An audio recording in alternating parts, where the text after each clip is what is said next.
बहुत बड़ी breaking news सबसे पहले बुलेटिन में आपको देते हैं। मध्य प्रदेश के छिंदवाड़ा से बड़ी खबर। छिंदवाड़ा के परासिया में कफ सिरप पीने से मरने वालों की संख्या बढ़ गई है।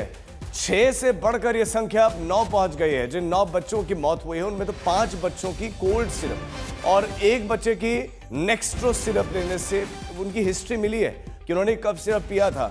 9 बच्चों की मौत के बाद प्रशासन ने सभी प्राइवेट डॉक्टर्स को एहतियात बरतने का निर्देश दिया है। प्रिस्क्रिप्शन में इस दवाई का नाम न लिखने के लिए कहा गया है। निर्देश दिया गया है कि वायरल मरीज को सीधे सिविल हॉस्पिटल भेजा जाए। परासिया के एडीएम के मुताबिक इलाके में इस समय 1420 बच्चे सर्दी बुखार से पीड़ित हैं। 9 बच्चों की छिंदवाड़ा में मौत हो गए हैं और वायरल मरीजों को सीधा सिविल अस्पताल भेजने का निर्देश दिया गया है। 6 थी पहले मरने वालों की संख्या, लेकिन अब 9 हो गई और 9 के 9 बच्चों की जो हिस्ट्री है उसमें कब सिरप पीने की हिस्ट्री मिली है। अभी तक हमारी टोटल 9 डेथ्स हो चुकी हैं और प्रिकॉशनरी रूप से हम कार्रवाई ये कर रहे हैं कि हमारे पास 1420 बच्चों की लाइन लिस्ट है जो वायरल खांसी जुकाम जिसमें वो ग्रसित रहे हैं अभी तक। इसमें हमने प्रोटोकॉल ये बनाया है कि 2 दिन से ऊपर जैसे कोई बच्चा बीमार रहता है उससे हम सीधे सिविल अस्पताल लेकर आते हैं। वहाँ 6 घंटे की मॉनिटरिंग में रखते हैं। वहाँ से अगर केस बिगड़ने की गुंजाइश होती है तो जिला अस्पताल भेजते हैं। ठीक हो जाता है बच्चा तो घर भेजते हैं और आशा को बोलते हैं कि हफ्ते में एटलीस्ट 2 बार जाकर उनका फॉलोअप लेते रहें। इसके अलावा हमने पानी की जांच, मच्छर की जांच, ये सब विभिन्न जो टीमें आई थी उनसे करवा ली है। वो सब रिपोर्ट्स नॉर्मल आई हैं। एक सैंपल हमारा नेशनल इंस्टीट्यूट ऑफ वायरोलॉजी गया था तो वो भी नॉर्मल आया। उसमें भी ऐसा कुछ कॉज निकल कर नहीं आ पाया है। अभी कुछ पानी के सैंपल CSIR की जो नीरी इंस्टीट्यूट है जो पानी की जांच करती है वहाँ गया हुआ है तो उसकी रिपोर्ट अवेटेड है। जो कोल्ड ड्रिफ और जो 9 बच्चों की डेथ हुई उनमें से 6 बच्चों से बात हुई थी जिनमें से 5 बच्चों पर कोल्ड ड्रिफ की हिस्ट्री और 1 पर नेस्ट्रो की हिस्ट्री निकली है। तो उसके हमने सैंपल्स भेज दिए हैं, उसकी भी जाँच अवेटेड है। छिंदवाड़ा में 9 बच्चों की मौत के बाद शासन प्रशासन एक्शन मोड में दिखाई दे रहा है और कोल्ड सिरप के नमूने एकत्रित किए गए। ये नमूने इकट्ठा किए गए हैं, सैंपल लिया गया है और औषधि विभाग के द्वारा जो है जबलपुर में कटारिया फार्मास्यूटिकल्स कंपनी की कप सिरप के सैंपल्स उठाए गए हैं। अब इनकी जांच करवाई जाएगी कि जो बच्चों की मौत हुई है, चूंकि हिस्ट्री मिली है लेकिन अभी पुख्ता तौर पर नहीं कहा जा सकता कि क्या सिरप से ही मौत हुई है। अभी उसकी इन्वेस्टिगेशन चल रही है और इसी इन्वेस्टिगेशन को आगे बढ़ाने के लिए इंपॉर्टेंट था सैंपल लिया जाना और वो लिया गया। छिंदवाड़ा में कोई केस हो गया है जहां हमारी माल की सप्लाई होती है, वहां जो स्टॉकिस्ट है हमारे उनसे इस वजह से साहब लोग आए हैं। उससे बच्चों की कुछ सुना है कि तबीयत खराब होकर नागपुर रेफर हुए थे, वहाँ उनकी डेथ हो गई है।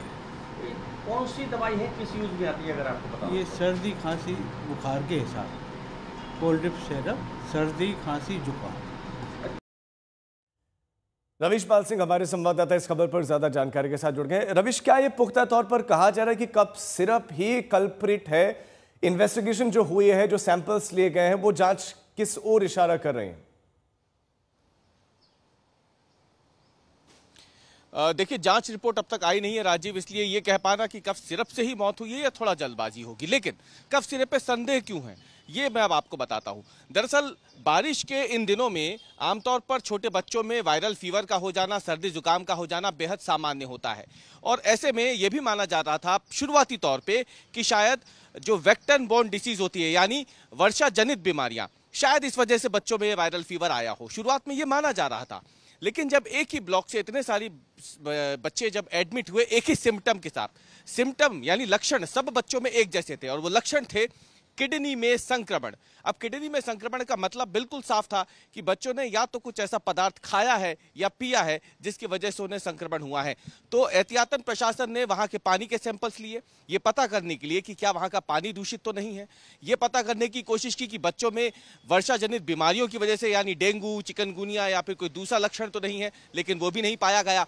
तब ऐसे में डॉक्टर इस कंक्लूजन पर पहुंचे, जो स्थानीय प्रशासन है वो इस कंक्लूजन पर पहुंचा कि अगर ये वर्षा जनित बीमारी नहीं है, ये डेंगू नहीं है, मलेरिया नहीं है या पानी पीने की वजह से नहीं हुआ है, तो मतलब इन बच्चों ने क्या फिर ऐसा पदार्थ खाया होगा। और जब ये जांच का रहेगा कि रिपोर्ट जो सामने आएगी उसमें क्या निकलता है। बहुत शुक्रिया आपका जानकारी के लिए।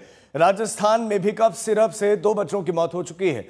राजस्थान के सीकर और भरतपुर में कफ सिरप पीने से ये घटना हुई है। तो मध्य प्रदेश और राजस्थान में ये खबरें सामने आ रही है। कफ सिरप से 2 बच्चों की मौत हुई है राजस्थान में भी। इसमें खास बात यह है कि भरतपुर में जब कफ सिरप पीने से बच्चे की तबीयत बिगड़ी तो दवा लिखने वाले डॉक्टर ने भी दवा को सही साबित करने के लिए सिरप पी ली और उसके बाद डॉक्टर की भी तबीयत बिगड़ गई। ये सबसे हैरान करने वाली बात है कि बच्चों को रेकमेंड किया, बच्चे ने पी, तबीयत बिगड़ी, डॉक्टर के पास गए तो डॉक्टर ने ये जताने के लिए कि नहीं दवाई जो मैंने बताई वो गलत नहीं है, खराब नहीं है, डॉक्टर ने पी ली, उसके बाद डॉक्टर की भी तबीयत बिगड़ गई। राजस्थान के 5 जिलों में लगभग 10 बच्चे हैं जो इस समय कफ सिरप पीने से बीमार पड़े हुए अस्पताल में हैं और उन परिवार वालों में इस समय परिवारों में मातम पसरा हुआ है। कफ सिरप पीने से राजस्थान में भी मौत सामने आई है और यहाँ पर भी सरकारी स्वास्थ्य केंद्र में मुफ्त में ये कफ सिरप बांटी जाती है, चूंकि ये समय पे ऐसा कि मौसम बदल रहे, लोग बीमार पड़ रहे हैं और सीकर में खांसी की दवा से पहली मौत हुई। वो हल्की सी उसको खांसी थी तो दवाई लेके आए थे चिराना CHC से उसके लिए। अब वो दवाई रात को 9 बजे उसकी मम्मी ने पिला दिया आधा ढक्कन। अब वो आधा ढक्कन पीने के बाद में सो गया। सोने के बाद में उसको 3 बजे चेत हुआ तो पानी 2 घूंट पानी की पिला दी, वो फिर सो गया। फिर 5 बजे सुबह उसको चेत नहीं हुआ, वो बेहोशी हालत में था। तो दादी जी, मम्मी, बुआ जी वो सब गांव के डॉक्टर के पास लेके गए। फिर गांव के डॉक्टर साथ में जाके सिकर गए। सिकर के हॉस्पिटल में उसको मृत घोषित कर दिया गया। वो बच्चा को यही दवाई दिलाई थी वो डॉक्टर। देख लो, ये गवर्नमेंट हॉस्पिटल से लाई गई दवाई है। कौन से हॉस्पिटल से लेके आए थे? चिराना CHC से दवाई लेके आए थे, बाकायदा गवर्नमेंट की दवाई है। अब ये खांसी की दवा है। अब हम तो ये चाहते कि ये कोई और बच्चा न पिए। इस पे ये कैसी बनी है, क्या बनी है, इससे बचा हमारा बच्चा तो गया आज के दिन। आपने सुना परिवार वाले कितना गुस्से में हैं, परेशान भी हैं और सरकारी अस्पताल से दवाइयां लेकर आए। अब बहुत सारे सवाल खड़े हो रहे। सवाल नंबर 1, कफ सिरप में आखिर क्या मिला हुआ था? क्या बिना क्वालिटी चेक किए दवाइयां बांटी जा रही हैं? क्या ड्रग क्वालिटी कंट्रोलर कुछ कर भी रहे थे या नहीं? क्योंकि दवाई गई है और परिजन तो सीधा आरोप भी लगा रहे हैं दवा में मिलावटखोरों ने क्या मिलाया। और सवाल यह भी कि मिलावटखोरों पर उसके बाद एक्शन हुआ क्या? तो कफ सिरप में जहर बेचने वाले आखिर है कौन? और आज तक की पड़ताल में पता चला कि सरकारी अस्पतालों में मुफ्त दवा योजना की सप्लाई में जांच के बाद फरवरी 2025 में कंपनी के कफ सिरप पर पाबंदी लगी। मगर हैरत की बात है कि जनता के लिए बाजार में ये अपना ब्लैक लिस्टेड कफ सिरप बेचता रहा। सरकार ने उत्पादन पर किसी तरह की कोई पाबंदी नहीं लगाई। अब राजस्थान सरकार ने पूरे मामले की जांच के लिए 3 सदस्यीय कमेटी बनाई है और आगे के लिए सभी कंपनियों के लिए जो डेक्स्ट्रोमेथोर्फन है, हाइड्रोब्रोमाइड है, ये कफ सिरप पर पाबंदी लगा दी है। सरकारी अस्पतालों के लिए दवा खरीद करने वाली कंपनी RMCL के मैनेजिंग डायरेक्टर पुखराज सेन जी हमारे साथ हैं। सर, ये घटना हुई है, इसमें कहा जा रहा है कि इस कंपनी की दवा पहले भी बैन की जा चुकी है आप लोगों के द्वारा और कफ सिरप ही, तो फिर दोबारा कैसे सप्लाई कर रहा था? देखिए, जो बैन हुआ है वो एक दूसरा सोल्ट का आइटम था और बाकी जो इनका अलग दूसरे जो RC थी उसके तहत ये सप्लाई हो रही थी। और जो भी सप्लाई हमारे यहाँ आती है, आने के बाद सभी की एनेबल एक्रेडिटेड लैब से सैंपल टेस्ट का एक प्रोसीजर है और उस प्रोसीजर से जब उसकी स्टैंडर्ड क्वालिटी की रिपोर्ट हमको प्राप्त होती है, उसके बाद ही फील्ड में वो दवा रिलीज की जाती है। इसमें तो कई जिलों से इस तरह की घटनाएं आ रही हैं, सीकर, झुंझुनू, भरतपुर, जयपुर, बांसवाड़ा। जो भी जहाँ गया है वहाँ पे सभी जगह रिपोर्ट के बाद ही गया है।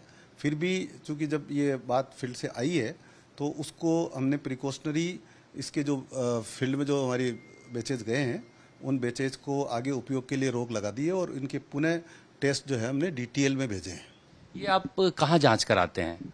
ये जब हम फर्स्ट टेस्ट कराते हैं नॉर्मली NABL एक्रेडिटेड लैब्स जो हैं उनकी वहाँ से कराते हैं और अगर उसमें NABL एक्रेडिटेड लैब में जैसे कोई NSQ आ जाती है तो उसके बाद हम DTL जो है सरकार की वहाँ पे कराते हैं।